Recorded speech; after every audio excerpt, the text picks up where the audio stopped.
Tentunya kita membutuhkan yang namanya sandang, pangan, dan papan untuk hidup kita di bumi ini.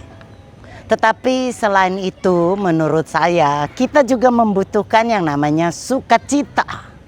Kita tidak mudah terserang bakteri atau virus atau penyakit karena kita punya kekebalan tubuh atau imun dalam tubuh kita. Dan salah satu imun itu didapat adalah hati yang penuh dengan sukacita. Galatia 5 ayat yang ke-22 bunyinya begini. Tetapi buah roh ialah kasih, sukacita, damai sejahtera, kesabaran, kemurahan, kebaikan, kesetiaan. Jadi salah satu buah roh adalah sukacita. Ditulis di dalam urutan kedua setelah kasih. Kita mengenal kata buah di dalam bahasa Indonesia itu dipakai kata buah banyak banget. Selain kata buah dari pohon, artinya buah pohon itu dihasilkan dari pohon yang berbuah. Kita juga mengenal yang namanya buah pinggang. Apa itu buah pinggang? Buah pinggang adalah ginjal. Kita juga mengenal yang namanya buah pikiran. Itu pengertiannya tentunya buah pikiran adalah pendapat. Buah bibir artinya terkenal, populer, dibicarakan, dibincangkan. Itu buah bibir. Nah, kita kenal juga namanya buah baju. Apa tuh buah baju? Iya benar, kancing. Juga ada buah pena yang punya pengertian tulisan atau karangan. Dan banyak di antara kita pasti kenal yang namanya buah hati. Apa itu buah hati? Kesayangan, benar ya? Buah hati adalah hasil dari hubungan suami istri. Anak-anak kita adalah buah hati kita yang didapat dari hasil perkawinan kita dengan pasangan hidup kita. Nah, buah roh juga sama, adalah hasil dari hubungan dengan Tuhan atau dengan Roh Kudus. Roma 14 ayat yang ke-17 dalam terjemahan bahasa Alkitab yang lain saya bacakan. Sebab kalau Tuhan memerintah hidup seseorang, apa yang ia boleh makan, minum tidaklah menjadi penting. Yang penting ialah bahwa orang itu menuruti kemauan Tuhan, mengalami ketenangan hati dan menerima sukacita yang diberi oleh Roh Tuhan. Tanda yang jelas sekali kalau Tuhan ada dalam hidup kita adalah kita punya sukacita. Sukacita dalam bahasa Inggris memakai kata joy. Happy adalah kesenangan atau kebahagiaan. Menurut saya ada sedikit perbedaan antara joy dan happy. Happy terjadi karena dipengaruhi oleh lingkungan. Misalnya saja pada waktu kita mendengar akan lawak, ya humor, kita mungkin merasa bahagia dan tertawa. Ya kita juga bisa mungkin bahagia pada waktu dugem, dansa, dance ya. Kita bisa merasakan happy, kebahagiaan. Juga maka di kita kenal yang namanya happy hour. Kita senang, kita bahagia karena harga-harga diturunkan. Tetapi sukacita itu bukan karena dipengaruhi oleh lingkungan. Tapi sukacita itu ada di dalam hati. Nah, orang bisa berbahagia pada waktu melakukan dosa. Dia tetap bahagia. Pada waktu dia melakukan dosa, dia melakukan kesalahan, mungkin dia masih tetap bisa happy. Tetapi beda dengan sukacita. Sukacita akan hilang pada waktu orang itu berbuat dosa. Contoh yang jelas kita baca, coba kisah akan Daud. Kisah bagaimana Raja Daud berzina pada saat itu dengan istri orang, istri Uria yang bernama Betseba. Coba kita lihat kisahnya. 2 Samuel pasal 11 ayat ke-27 saya bacakan. Setelah lewat waktu berkabung, maka Daud menyuruh membawa perempuan itu ke rumahnya. Perempuan itu menjadi istrinya dan lahirkan seorang anak laki-laki baginya. Tapi hal yang telah dilakukan Daud itu jahat di mata Tuhan. Pada waktu dia menginginkan Betseba, istri Uria bawahannya sendiri, ya dia mencari cara bagaimana agar wanita itu bisa menjadi miliknya. Maka dibuatlah sebuah rencana bagaimana Uria bawahannya itu dikirim ke medan perang dan ditaruh di garis paling depan. Sehingga akhirnya kita membaca bagaimana Uria menemui kematiannya.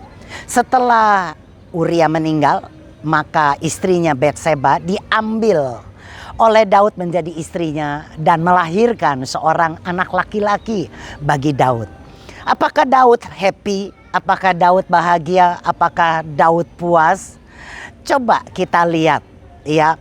Di dalam Mazmur 51 ayat ke-14 bunyi begini.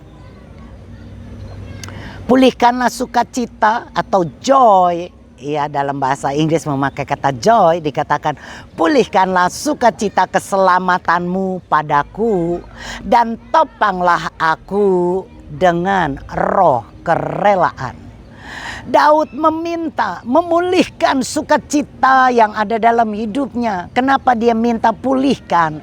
Karena ternyata sukacita yang dialami Daud hilang, lenyap. Pada waktu Daud berbuat dosa, berzina dengan Betseba, mungkin dia bisa happy, tapi dia tidak bisa joy, dia tidak bisa sukacita. Ayat ini jelas menjelaskan bagaimana dia meminta agar Tuhan memulihkan kembali rasa sukacita dalam hidupnya. Karena sukacita itu hilang pada waktu dia berzina. Daud meminta joy, sukacita, karena Daud tahu sukacita itu adalah sebuah perlindungan yang sangat luar biasa bagi hidupnya. Nehemia 8 ayat 11b, saya bacakan, Alkitab jelas mengatakan begini. Sebab sukacita karena Tuhan itulah perlindungan. Atau terjemahan lain, ya, sukacita karena Tuhan itu menguatkanmu. Jadi jelas sekali, sukacita adalah sebuah perlindungan, sukacita adalah sebuah kekuatan bagi kita. Di dalam menghadapi masalah dan persoalan, kita sangat membutuhkan sukacita. Katakan amin. Pada waktu kita kehilangan sukacita, maka kita akan menjadi lesu, lemah, ya, kemudian sakit kepala, pusing, dan akhirnya membuat kita mungkin sakit lambung kita atau mah, ya, karena banyak pikiran, karena tidak ada sukacita. Dan yang pastinya itu akan membuat kita menjadi sulit tidur dan akhirnya menjadi stres, berkelanjut dengan depresi. Waktu kita kehilangan sukacita, maka penyakit akan datang ke dalam tubuh kita. Tahukah kita bahwa kita hidup di bumi ini, di dunia ini, begitu banyak bakteri dan virus-virus yang ada di sekeliling kita. Tapi kita masih sehat, kita tidak sakit karena kita punya daya imun, kekebalan untuk melawan virus dan bakteri itu. Dari mana datangnya imun, kekebalan tubuh? Menurut saya salah satunya adalah karena kita sukacita. Hati yang gembira adalah obat yang manjur, tapi semangat yang patah mengeringkan tulang. Jelas Alkitab mengajar kita untuk kita mempunyai kekuatan pada waktu kita bersukacita, maka kekuatan itu datang kepada kita dan kita akan sanggup menghadapi setiap persoalan hidup kita. Masalah yang menghantam kita, kita akan kuat menghadapinya karena ada sukacita dari Tuhan. Dan menarik sekali, kata sukacita dalam bahasa aslinya Yunani memakai kata karis. Apa itu karis? Arti karis adalah anugerah. Pada waktu kita sukses, pada waktu kita hidup tidak punya masalah, anak sehat, istri baik, suami setia, ya, ekonomi terus tidak berkekurangan, bahkan terus naik dan menanjak, maka mungkin kita bisa bersukacita. Itu adalah hal yang wajar. Tapi bagaimana pada waktu kita mengalami persoalan, masalah, sakit penyakit, ya, masalah dalam keluarga, dalam hubungan dengan anak atau dengan istri atau dengan suami, hubungan dengan pasangan hidup kita, hubungan dengan orang tua kita, apakah kita masih tetap bisa bersukacita? Nah, sukacita itu adalah karis, anugerah.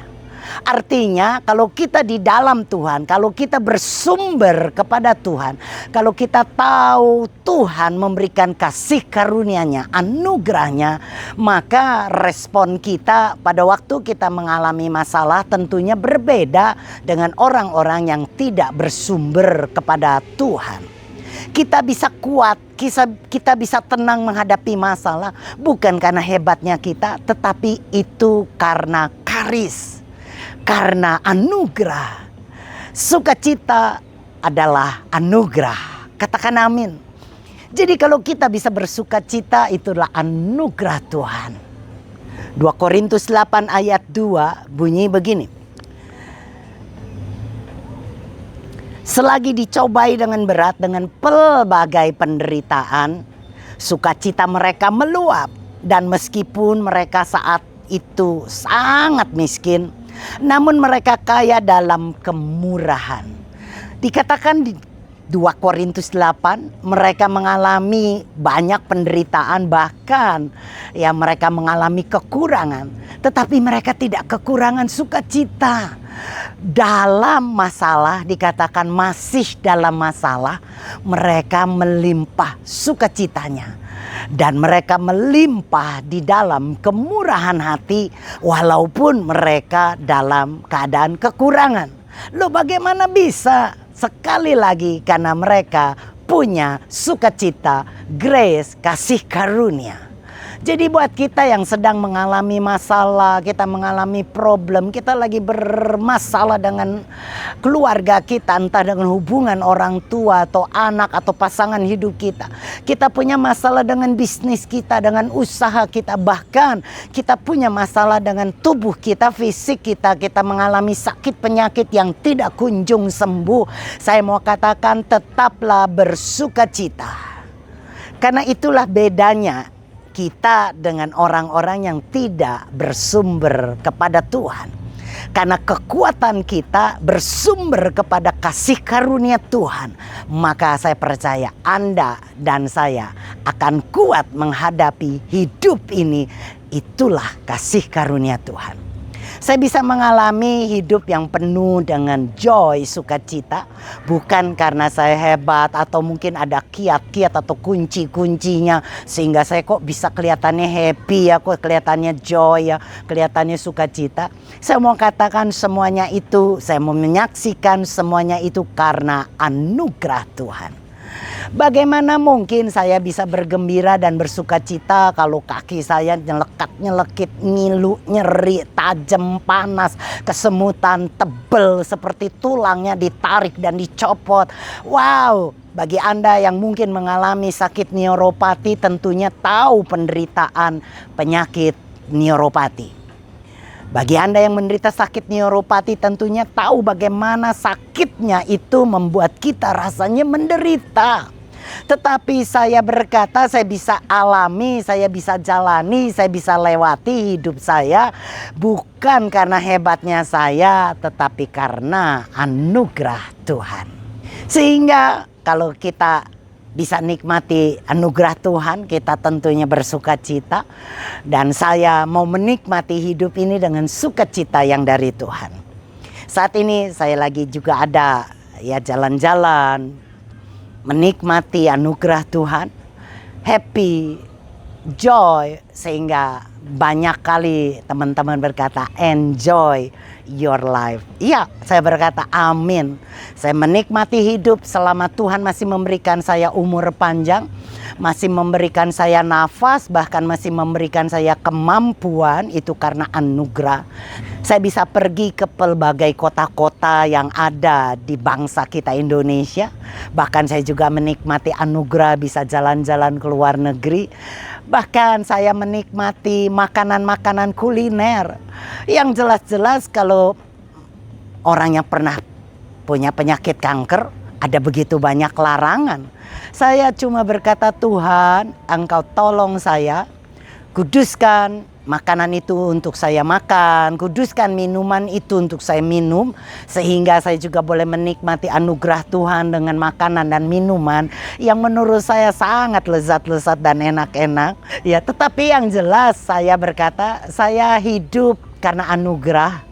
Dan saya mau menikmati anugerah Tuhan dengan sukacita. Jadi buat kita semua, saya mau katakan, nikmatilah anugerah Tuhan. Sukacita yang diberikan Tuhan adalah sebuah anugerah buat kita. Dan itulah kekuatan dalam hidup kita untuk kita menyanggupkan kita. Yang menyanggupkan kita untuk menghadapi hidup ini. Semuanya karena sukacita, karena karis, karena anugerah. Baik, untuk itu semuanya teman-teman, salam sehat buat kita semua. Ya tentunya Tuhan Yesus berkati kita terus melimpah sehingga kita hidup penuh dengan sukacita. Shalom bagi Indonesia, shalom bagi kita, shalom bagi semuanya. Bye-bye.